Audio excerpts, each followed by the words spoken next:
വെള്ളിമുഖം ഞാൻ വാർത്ത വായിച്ചത്. പക്ഷെ ആ സിനിമ ഹിറ്റാവാൻ കാരണം അതാണെന്ന് പറയുന്നുണ്ട്. അത് ശരി. ഒരാള് ബസ്സിൽ വെച്ചിട്ട് വെള്ളിമൂങ്ങയിൽ വാർത്ത വായിച്ച ചേട്ടനല്ലേ എന്നും ഒന്ന് ചോദിച്ചിട്ടുണ്ട് എന്റെ അടുത്ത്. അത് ശരി. അപ്പൊ സിനിമയുടെ ഒരു ഭയങ്കര ആണ്. അതൊരു ഭയങ്കര മേഖലയാണെന്ന് തോന്നിയിട്ടുണ്ടല്ലേ? ഇത്രയും ഒരു വർഷം സിനിമ വാർത്ത കുറെ വായിച്ചിട്ട് മൂന്നാല് സിനിമകളിൽ അങ്ങനെ വാർത്ത വായിക്കുന്നതായിട്ട് ചെയ്തിട്ടുണ്ട്. ആണ്. ഇത്രയും വാർത്ത വായിച്ചിട്ടേ വെള്ളിമൂങ്ങൽ വാർത്ത വായിച്ച ആളല്ലേ സീരിയസ് ഒരാളൊന്ന് ചോദിച്ചു. മാനസികമായിട്ട് വിഷമം തോന്നി. നല്ല സങ്കടം തോന്നി. അത്ര വർഷം വാർത്ത ചേട്ടാ വെള്ളിമൂങ്ങയിൽ വാർത്ത വായിച്ചിട്ടുള്ള ആളല്ലേ ചോദിച്ചിട്ടുണ്ട്, എടുത്തു ചോദിച്ചിട്ടുണ്ട്. അതേടാ മോനെ എന്ന് പറഞ്ഞെങ്കിലും മനസ്സിൽ മറ്റു പലതാണ് ഞാനെന്ന് പറഞ്ഞു. പക്ഷെ വേറെ ഒരാളൊന്ന് ചോദിച്ചു, താങ്കളുടെ സീരിയലുകൾ ഞാൻ കാണുന്നുണ്ട്, നന്നാവുന്നുണ്ട് എന്ന് പറഞ്ഞിട്ടുണ്ട്. അപ്പൊ അതിനേക്കാൾ വരുന്നല്ലോ അത്. അവ എന്താ മറുപടി പറഞ്ഞ? Thank you. അത് എന്താണ് ടിപ്പായിട്ട് ഇൻസൾട്ട് ചെയ്തുകൊണ്ട് താങ്കളുടെ സീരിയൽ ഞാൻ കാണുന്നുണ്ട്, നന്നാവുന്നുണ്ട് അതിനെ എന്ന് പറഞ്ഞിട്ട് പോയി വിളിച്ചു. വിവാദങ്ങൾ സൃഷ്ടിക്കാൻ മനഃപൂർവ്വം ശ്രമിച്ചിട്ടുണ്ടോ? ഇല്ല ഇല്ല. ഇല്ല. എന്നാലും എന്തെങ്കിലുമൊക്കെ ചർച്ച കുറച്ച് കൊഴുക്കാൻ വേണ്ടിട്ട് ചർച്ച ആക്റ്റീവായി നിൽക്കണം എന്ന് നമുക്ക് ആഗ്രഹമുണ്ട്. ചർച്ച സജീവമായിട്ട് ചൂടൻ വിഷയമാണെങ്കിൽ ആ ചൂടിൽ തന്നെ നിൽക്കണം എന്ന് നിൽക്കാറുണ്ടല്ലോ. അപ്പൊ അങ്ങനെ എന്താണ് പറയാ, ചർച്ച ആ തീയെ കെടുത്തി കളയാറില്ല. ഫയർ ഉണ്ടാവുന്നത് ഫയർ നിൽക്കട്ടെ എന്ന് നമ്മൾ ആഗ്രഹിച്ചിട്ടുണ്ട്. ട്രോളുകൾ സൃഷ്ടിക്കാനായി ചോദ്യങ്ങൾ ചോദിച്ചിട്ടുണ്ടോ? അല്ലാതെ ഇഷ്ടംപോലെ ട്രോളുണ്ട്. പിന്നെ എന്തിനാണ് ഞാനായിട്ട് സൃഷ്ടിക്കേണ്ട കാര്യമില്ല, ഇഷ്ടംപോലെ ഉണ്ട്.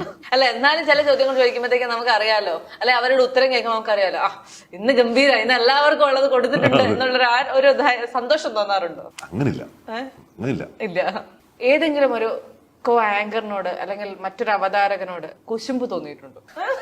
ഞാൻ കാര്യം പറയട്ടെ, നമ്മൾ മനുഷ്യന്മാരല്ലേ, മനുഷ്യന്മാർക്കൊക്കെ ഉള്ളതല്ലേ ഇതൊക്കെ ഏറിയും കുറഞ്ഞു. അപ്പൊ അത് എനിക്ക് അത് 100% ഇപ്പുറം ഒന്നും ഇല്ലാത്ത ആൾക്കാരുണ്ടാവും. എനിക്കറിയില്ല.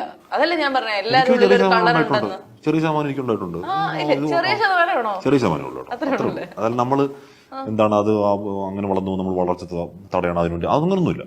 നമുക്ക് അങ്ങനെ എത്തണം എന്ന് തോന്നിയിട്ടുണ്ട്. അത്രേ ഉള്ളൂ. അങ്ങനെ ആരോടും ഇങ്ങനെ പറഞ്ഞിട്ടുണ്ടോ, നീ അങ്ങനെ എനിക്ക് നിന്റെ വളർച്ചയിൽ ഇത്തിരി കുശുമ്പൊക്കെ ഉണ്ട് എന്നൊക്കെ നമ്മള് ഉള്ള പോലെ ചിലപ്പോ അങ്ങനെ ഞാൻ പറയില്ലേ, അങ്ങനെ എപ്പോഴെങ്കിലും പറഞ്ഞിട്ടുണ്ടോ? പറഞ്ഞിട്ടുണ്ട്.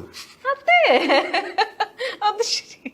ഇനി ഈ ഒരു ജോലിയില് ഹാഷ്മി അടിപൊളിയാണ്, ഇങ്ങനെ തന്നെ തുടരണം എന്ന് പറഞ്ഞ ഒരുപാട് സെലിബ്രിറ്റീസ് ഉണ്ടോ?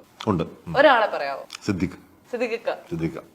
എന്താണ് നമ്മുടെ ആക്ടർ അദ്ദേഹം എന്താ പറഞ്ഞിട്ടുള്ളത്? പുള്ളി ഒരു ഇന്റർവ്യൂ നമ്പറൊക്കെ തപ്പിട്ട് വിളിച്ചു, ഭയങ്കരമായിട്ട് ഇഷ്ടപ്പെട്ടു, ഭയങ്കര ഭംഗിയായ രസമുണ്ട്.